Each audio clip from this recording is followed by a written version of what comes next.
Halo pemirsa Suyanto.id, ketemu lagi dengan channel untuk berbagi pengetahuan dan belajar sepanjang hayat. Ayo dukung kami, klik subscribe supaya channel ini tetap eksis untuk berbagi pengetahuan dan belajar sepanjang hayat dan bisa menjadi channel alternatif dari channel yang tidak mendidik, yaitu channel-channel yang berbasis pornografi dan berbasis pola hidup, pamer pola hidup yang high, mewah, hedonistik. Nah, kita kali ini akan berbagi pengetahuan mengenai pencak silat dari perguruan PSHT.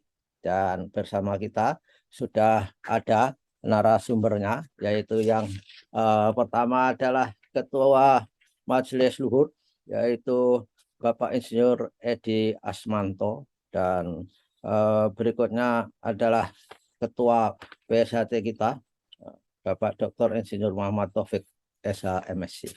Dan kali ini ada di episode 8 ya. Jadi jangan lupa ini episode 8. Kalian yang ingin melihat episode sebelumnya tinggal klik di judul itu, tautannya ada semua. Dan apa yang kita bicarakan? Kita akan bicarakan bagaimana supaya murid-murid kita yang latihan itu bisa menjadi gembira gitu. Tidak merasa tertekan ketika latihan. Ketika latihan gembira, saya kira hasilnya akan optimal. Nah, kita sabar dulu ya. Selamat pagi Mas Edi. Selamat pagi, Prof. Yanto. Oke, dan Mas Taufik. Selamat pagi juga Mas Taufik. Sugeng Ngenjang Prof. Yanto, matur suwun. Mudah-mudahan tetap sehat dan bersemangat. Amin. Ini apa, Mas Edi atau Mas Taufik? Mas Taufik dulu. Pembicaraan kita mengenai pelatihan PSHT. Apa yang diperlukan? Apa yang dihadapi para pelatih dan yang dilatih? Apa Mas Edi? Mas Taufik. Alhamdulillah seperti yang kami sampaikan sebelumnya, kita baru selesai menyelenggarakan rapat kerja. Salah satunya adalah menyiapkan para pelatih melalui TOT yang disiapkan oleh Lemdiklat. Nah, mudah-mudahan dalam waktu dekat ini Lemdiklat akan bergerak untuk menyiapkan para pelatih-pelatih baik mulai tingkat SD, SMP, SLTA, dan umum. Nah, memang di dalam proses latihan zaman now ini kayaknya harus melakukan pendekatan yang berbeda dengan waktu kita masih muda, Mas. Ya. Waktu kita muda dulu TV masih belum begitu marak seperti sekarang. Medsos belum ada. Sehingga kita datang ke tempat latihan ini memang untuk mencari hiburan, mencari kesenangan, ketemu teman-teman banyak. Nah, kita bisa bercanda ria sambil latihan di situ. Nah, sekarang ini dengan adanya medsos, video, macam-macam gitu ya, kita harus menemukan pola latihan yang menarik. Nah, untuk mendapatkan pola latihan menarik ini kayaknya pakarnya justru Prof. Suyanto ini yang punya background pendidikan, yang saya kira sempat jadi Dirjen Dikdasmen. Nah, ini saya justru pada kesempatan yang baik ini pengen menimba bagaimana kita bisa menumbuhkan suasana latihan yang menyenangkan. Itu yang pertama. Yang kedua, seperti yang Prof. Yanto sampaikan tadi, PSHT ini juga merupakan lembaga pendidikan sepanjang hayat. Bagaimana kita bisa terus-menerus melakukan latihan melalui sarasehan yang menyenangkan. Nah, untuk mendapatkan proses latihan yang menyenangkan ini, justru kami ingin mendapat masukan dari Prof. Yanto supaya apa yang atau ilmu yang kita berikan itu bisa terserap dengan baik gitu. Oke. Ya. Ya, baiklah. Apakah hal itu menurut Mas Edi itu juga dirasakan ya di kacamata Majelis Luhur itu? Gimana Mas Edi? Iya, betul Prof. Jadi begini, kebetulan saya dulu waktu masih awal-awal setelah disahkan itu saya pernah menjadi pelatih dan pelatih kanak-kanak. Oke. pelatih kanak-kanak. Nah, ini mungkin nanti akan banyak bersentuhan dengan tadi yang disampaikan oleh Mas Taufik tadi. Jadi kalau dulu itu sebenarnya salah satu motivasi kebetulan anak-anak, karena kebetulan saya juga mulai berlatih itu dari kanak-kanak. Jadi saya menjadi pelatih tingkat kanak-kanak itu kebanyakan itu mereka punya motivasi untuk iso bisa berantem, bisa gelut lah, bisa gelut dengan teman-temannya yang sebaya. Iya, betul. Karena kalau lagi main-main itu, nah sehingga mereka terus jadi pengen iso nendang, pengen bisa mukul segala macam. Nah, mungkin paradigma ini juga sudah mulai bergeser tadi seperti yang disampaikan oleh Mas Taufik itu barangkali membentuk motivasi anak-anak itu juga mulai berbeda lagi, tidak lagi sebagai apa supaya bisa bela diri, tetapi juga bisa ada unsur lain yang kira-kira menarik bagi anak-anak. Itu barangkali juga perlu kita, karena kita sekarang ini akan masuk kepada pendidikan anak-anak secara formal, artinya kita di tingkat SD, tingkat SMP, tingkat SMA itu akan kita masukin kalau bisa menjadi sebagai kegiatan ekstrakurikuler gitu. Saya kira itu perlu metodologi tersendiri, Prof. Mungkin Ya. itu. Ya, oke. Kalau saya boleh memberikan saran, dan tentunya saran ini belum tentu benar, namun kita pikirkan bareng-bareng. Jadi di PSHT itu ketika pelatih-pelatih itu melatih, ini targetnya itu apa? Jadi oleh karena itu kalau menurut saya targetnya itu dibedakan secara teori ya. Jadi itu artinya pengetahuan, kemudian pemahaman itu, dan pemahaman itu adalah di internalisasi, setelah itu aksi. Jadi 3 hal itu. Oleh karenanya menurut saya Mas Taufik, Mas Edi, ketika latihan itu kita harus tetap ini ya, tetap saja ingat kita itu mau melatih apa. Misalnya pengetahuan tentang jurus, nah, atau melatih action, atau melatih internalisasi jurus. Tentu saja harus ada pilihan-pilihan itu para pelatih itu. Syukur kalau bisa dalam satu kali action, dalam satu kali sesi itu bisa menyentuh itu. Nah, untuk pengetahuan tentang jurus itu kan digambarkan filosofinya ya, seperti ya apa maknanya, kemudian seperti dulu dijelaskan oleh Mas Taufik pada jurus 1, 2, 3, 4 itu arahnya maju, maju, maju. Nah, lalu setelah itu miring, miring. Nah, ini diberitahu. Kalau orang-orang tahu itu, artinya dia akhirnya memahami. Kan untuk mengajarkan sesuatu, inovasi lah atau apa, itu harus tahu mengenai relative advantage-nya. Jadi apa untungnya?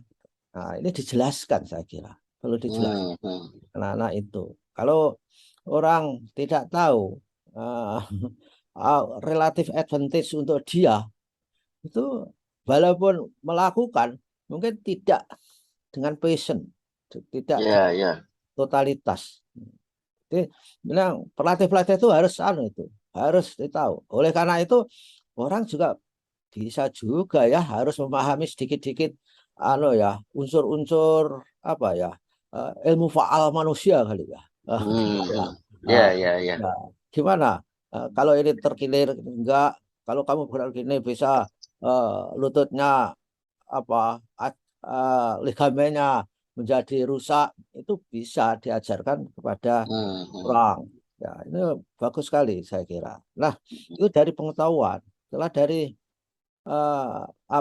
penghayatannya, ini ya memang perlu dijelaskan juga sambil dikaitkan dengan misalkan saja pada kita ini bergerak ini maknanya itu berserah diri kepada Tuhan atau apakah kita melakukan gerakan seperti ini supaya kita kalau saja misalkan saja gerakan seperti ini dilakukan dengan benar, maka mungkin disentuh. Oh, ini peredaran darahnya lebih hebat, pemasukan O2-nya ke otak itu lebih cukup, sehingga kita bisa berpikir jernih. Tidak melulu misalkan saja kita latihan fisik. Anak-anak diberi motivasi, kalau kamu bugar, mikir matematika juga encer. Misalnya ya, Ya, ya, ya. Ya, ya. itu kan nyanyi juga encer. Ya, kita tidak harus orang Indonesia itu kalau anaknya itu matematika 6, kemudian olahraga 9 ngamuk. Padahal kan talent anak itu nggak bisa dipaksa. Orang yang Ya, ya. hobinya olahraga terus disuruh matematika. Padahal kan ahli matematika itu cari duit lebih susah daripada ahli bola, saya kira. Betul. Ya, ya, ya, ya. Katanya Messi itu sehari seminggu pendapatannya 5 miliar. Apa aja ahli Iya. matematika begitu. Iya. Ini contoh bodohnya ya. Contoh bodohnya. Artinya kalau kita bisa mengembangkan talenta sehingga dia berkembang secara optimal, itu jauh lebih bermanfaat, saya kira. Ini yang tentang penghayatan itu. Kalau dihayati, tentu saja nggak gampang anak-anak itu menyalahgunakan penghayatan terhadap jurus, terhadap senam, itu karena sudah tahu values-nya, nilai. Nilai itu adalah sesuatu yang pantas diperjuangkan. Jadi mereka akan memperjuangkan nilai yang dia genggam itu. Lalu action, ya jelas. Nah, dari action ini tentu apa kehebatannya setelah action? Artinya tidak sekedar tahu, tidak sekedar dihayati, tapi harus bisa. Harus bisa. Praktek, habituasi, diulang-ulang, itu penting, Mas Taufik. Ulang-ulang, karena itu ada teori pembelajaran behavioristik. Itu yang mengatakan bahwa practice make perfect. Jadi pengulangan itu begitulah. Makanya pengulangan itu ya. Pengulangan itu membuat itu mudah memahami gitu kan. Nah, mudah menghayati. Jadi ya. kalau terjadi pengulangan itu juga ada kecerdasan otot yang kalau menurut neuroscience itu disebut myelin. Ya seperti kita makan lah. Kita makan itu kan cerdas. Coba, gak ada orang makan dengan listrik mati gelap gelita, makan pakai sendok terus nyasar ke telinga, nggak ada. Pasti ke mulut. Karena pengulangan itu ya. Karena pengulangan yang sudah membentuk ototnya itu cerdas. Itu. Jadi kecerdasan itu tidak hanya otak saja ya, tapi otot ini juga perlu dilatih supaya cerdas ya. Ya, karena di dalam otak itu ada apa? Ada neuron-neuron, ada sinap-sinap, ya ada semacam kimia yang mempengaruhi otot itu untuk bergerak sesuai dengan habituasi dan kecerdasan yang dibangun itu. Karena dalam otak itu tingkat pengulangan action itu membangun track. Seperti kita naik gunung lah, Mas. Jalurnya itu aja. Tapi kalau sudah hafal, nggak usah mikir orang. Ya sini belok kiri kanan itu. Makanya waktu itu pelatih non saya masih di dikit. Saya kira ini menarik ini tadi yang disampaikan oleh Mas Yanto tadi itu. Jadi pengulangan sehingga otot-otot itu menjadi terlatih dan akan dengan mudahnya nanti melakukan gerakan. Nah, ini yang barangkali justru menjadi permasalahan pada latihan anak-anak. Karena kalau kita melihat pada pelajaran senam kita gitu.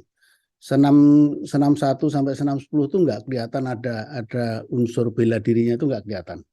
Yang ada itu kan ngelatih otot-otot kaki, ngelatih otot-otot tangan tuh. Tujuannya betul, tapi itu menjadi kurang menarik bagi anak-anak. Sehingga ketika sekitar tahun 70-an 80-an gitu dibuat senam massal yang dari awal sudah menunjukkan ini tangkisan, ini tendangan, ini. Nah, untuk hal ini motivasi ini apakah bentuk-bentuk seperti itu masih bisa digunakan atau gimana kalau menurut Prof. Yanto?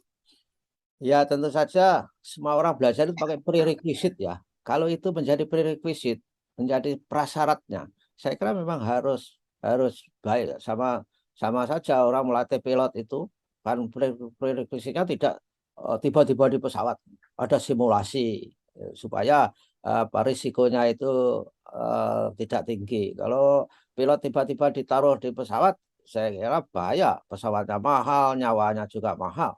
Nah, oleh karena itu supaya anak-anak itu tidak mengalami cedera misalnya saja. Maka ini perlu ilmu faal manusia tadi. Ya, Dapat orang Ya, ya, ketiga. ya. Nah, jadi penting Mas Edi itu masih tetap penting untuk belajar senam yang itu memiliki korelasi. Senam itu misalnya mengandung unsur-unsur yang sudah bela diri itu lebih baik karena senamnya PSHT harus beda dengan senam misalkan aerobik misalnya saja.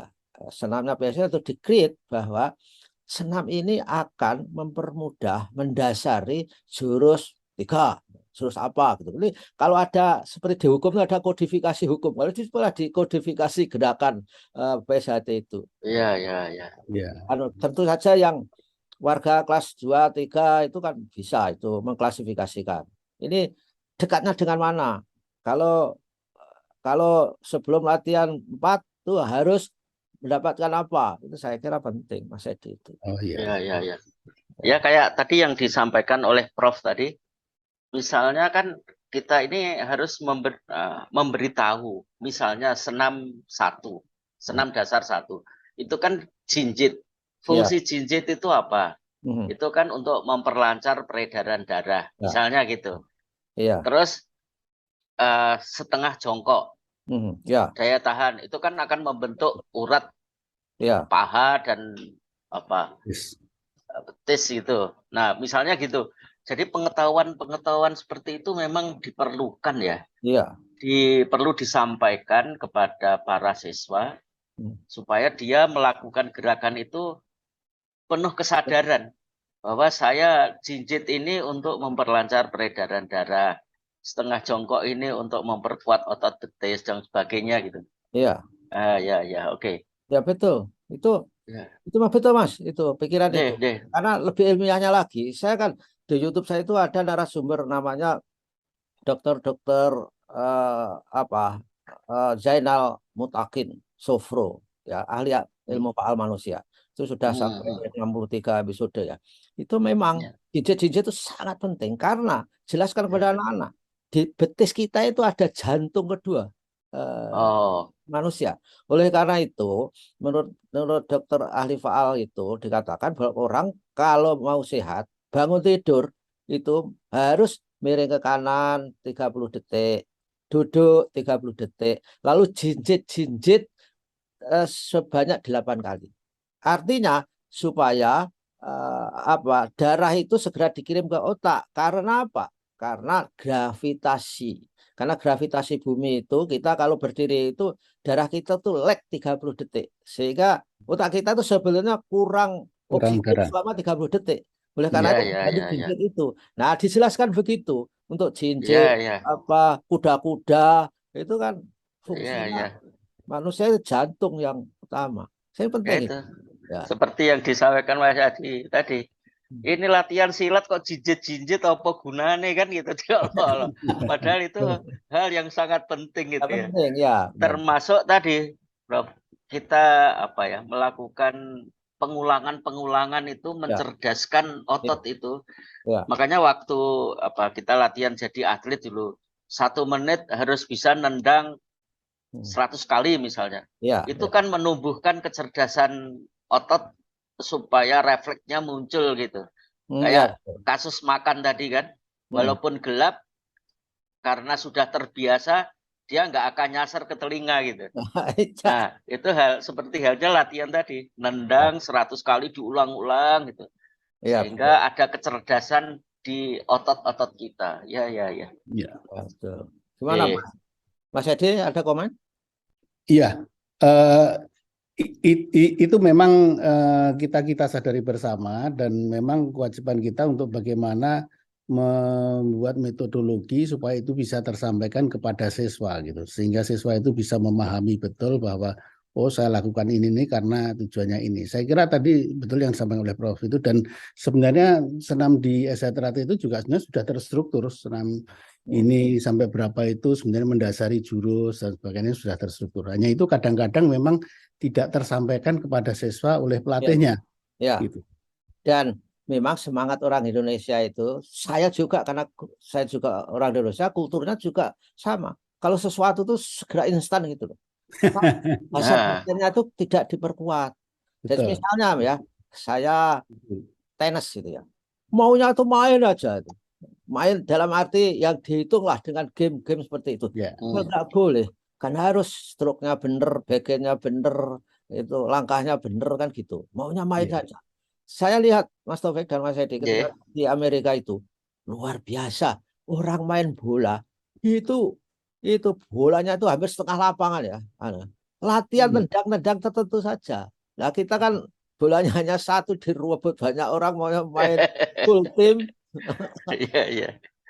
Itu juga main tenis itu saya lihat di lapangan tenis di Amerika itu di East Lansing yang saya lihat Iya, iya. berkeranjang-keranjang, bahkan ada pakai robot hanya dilempari model apa ayunan bola tertentu supaya mailingnya itu terbentuk. Nah, Iya, iya, iya. SHT saya kira juga perlu itu. Dan Iya. kalau itu terjadi, insya Allah anak-anak itu terampil lah. Dan Iya, iya. terampil tapi paham, memahami dan menghayati. Itu yang Hmm. lebih tidak sekedar untuk apa toh kamu apa main-main seperti itu.